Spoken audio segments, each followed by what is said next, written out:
वर्तमान बड़ खबर बलांगीर जिला मुरीबाहाल रेंज रे हाथी को कौन भीतर उद्धार करथबा समय रे वनपाल को दली देला हाथी।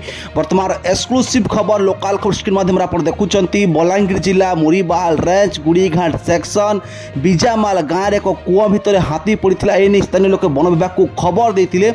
से समय हाथी को उद्धार करथबा समय रे वनपाल प्रदीप नाथ उपर को हाथीटी चढ़ी बसीतिला। कुआर बाहर बेले हाथीटी वनपाल को दली देछि। केन्दू लिफ सेक्शन फरेस्टर प्रदीप नाथ को हाथीटी आक्रमण करिछि, जहा फल हाथी आक्रमण शिकार हो पड़ा समय स्थानीय लोके उद्धार कर चिकित्सा पाई वन विभाग सह कंटाबंजी डाक्तखाना बर्तमान कंटा डाक्तखाना से भर्ती कर सूचना सामना को आसूँ। आप एक्सक्लूसिव विजुआल देखुं लोकल खबर स्क्रीन रे कौन कहते मुरीबाहाल रेंजर आसतु शुणा।